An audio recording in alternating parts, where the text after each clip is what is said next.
Assalamualaikum warahmatullahi wabarakatuh. Selamat siang, salam sejahtera untuk kita semuanya. Yang kami hormati Ketua Pimpinan Sidang Mas David, dan Pak Sekretaris Mas Ipung, Mas Sanan, Mas Agung, Mas Iqbal, Mas Andi, dan Pak Jarwo dan lainnya, serta yang kami hormati para warga Villa Indah Tegal Besar. Yang penting jangan disikat ya, nanti kalau Villa ITB itu dampaknya pasti kenanya ke saya nanti, Villa ITB. Dan yang kami hormati juga developer terkait 9 Bintang Lestari, ada Pak Abu Zulfi bersama dengan Mas Haris dan Mas itu, serta dari PUSDA ya, PUPR sekarang. Jadi saya juga kemarin baru dapat informasi baru bahwasanya nanti perizinan perumahan itu akan semakin terintegrasi di situ.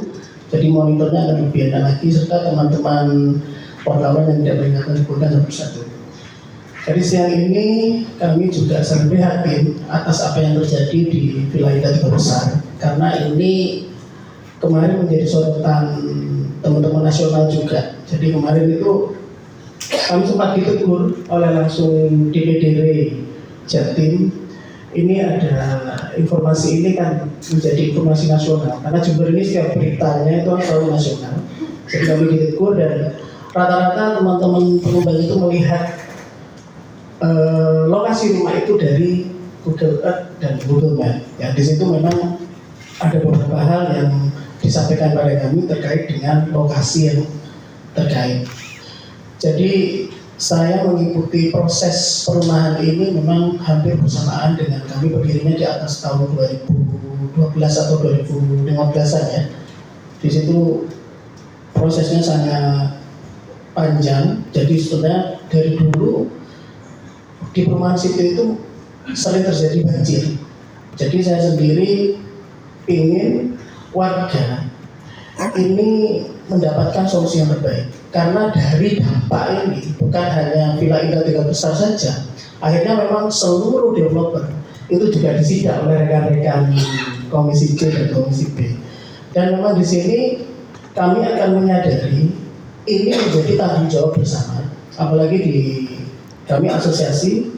Memang kami selalu rutin Pak Ketua itu mengadakan pertemuan.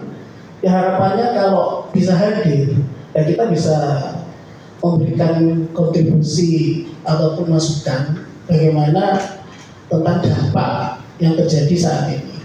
Kalau kita nanti menyalahkan alam, hukum alam, ya jelas hari ini mungkin siklus 20 tahun sekali atau 40 tahun sekali itu akan dialami. Tapi hari ini kalau kita melihat secara sosial, ya kita yang harus utamakan ya sosialnya juga. Secara bisnis mungkin pasti ada kerugian.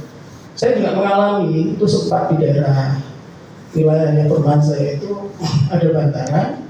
Ketika saya salah dalam mengelolanya, itu ada sekitar 20 rumah itu terdampak langsung ambles dan ambruk semuanya. Dan di situ memang menjadi tanggung jawab saya ganti semuanya, dan di lokasi itu tidak saya bangun lagi. Pelengsengannya saja itu menghabiskan itu bermiliar-miliar. Itu tingginya sampai dengan sekitar hampir 15 meter. Itu pakai apa namanya itu kawat itu bronjong. Yang di situ panjangnya mungkin hanya sekitar 60 sampai 80 meter, tapi habisnya ya memang miliaran. Tapi alhamdulillah di situ dari apa yang kita lakukan, ya tidak akan pernah terjadi longsor dan banjir lagi. Ya memang posnya tinggi. Dan hari ini kalau kemarin yang disampaikan oleh Bupati kan hadir juga waktu itu malam-malam, sempat kami juga selesai Bupati hadir itu kita sempat ketemu. Jadi di situ juga disampaikan oleh rekan-rekan dari Polsek dan Polres, itu menyarankan memang harusnya relokasi. Tapi kalau memang itu akan dilakukan pembenahan di lokasi, bukan hanya relokasi, ya harus emang ada pos yang tinggi untuk supaya di lokasi itu tidak terjadi dampak banjir lagi. Kalau itu posnya tinggi ya, tapi tidak juga melanggar aturan, gitu ketua ya. Karena di situ meskipun di pagar tinggi, kalau itu ternyata sempadan ya kita kan mungkin tidak mungkin mengizinkan itu ya.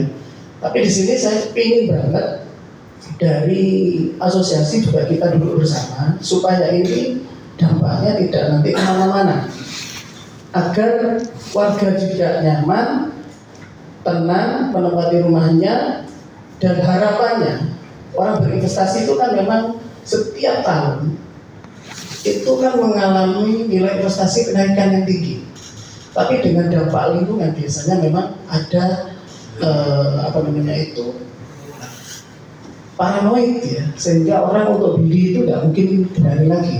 Kalau untuk teknis secara perbankan, mungkin yang sempat kami lihat itu tukar jaminan itu ada.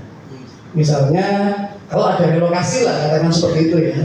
Tapi kami tidak memberikan solusi itu karena bukan kewenangan kami di sini. Misalnya dari perbankan ada sisa tanggungan panjenengan itu mungkin 5 tahun lagi, dan ini rumah ini akan diserahkan kepada developer mengganti di lokasi rumahnya yang lain, yang mungkin di situ solusinya ya ganti jaminan mungkin meneruskan angsuran lagi kalau itu memang bisa. Tapi itu bukan kewenangan saya, nanti ada OJK, ada Himbara, ada perbankan terkait. Tapi kembali lagi juga developer, pemerintah terkait, dan di sini dijembatani oleh DPRD itu mudah-mudahan mendapatkan solusi terbaik. Apakah itu direlokasi atau nanti diperbaiki fasilitasnya itu ya dengan biaya atau kos yang tinggi tanpa melanggar aturan. Mungkin kelokan yang harusnya itu menjadi nafas sungai, yaitu tidak boleh ada bangunan seperti yang disampaikan oleh rekan-rekan juga. Karena di sini kami ada grup juga di Jawa Timur, ada grup di Jakarta, di situ disorot waktu itu. Jadi ini menjadi keprihatinan bersama, bukan menyalahkan developer juga, bukan menyalahkan teman-teman atau saudara-saudara yang beli, tapi hari ini fokusnya adalah apakah ini relokasi atau ini nanti dibetulkan, diberikan solusi bagaimana lokasi itu tidak terdampak banjir lagi.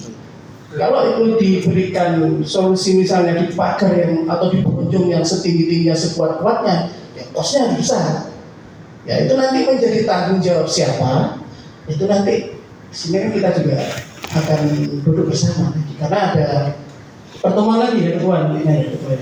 Jadi saya di sini berharap melalui RDP ini kita sama-sama duduk bersama, tidak saling menyalahkan, tapi fokus bagaimana nanti kita menemukan solusi bersama agar nanti pengembang juga misalnya kita ada kerugian, tapi kita cari rezeki lain, tapi mudah-mudahan lahan ini bisa digunakan untuk kalau emang itu nanti relokasi ya, yang di beberapa terdampak itu ya digunakan untuk yang bermanfaat, mungkin apa yang bisa digunakan di situ.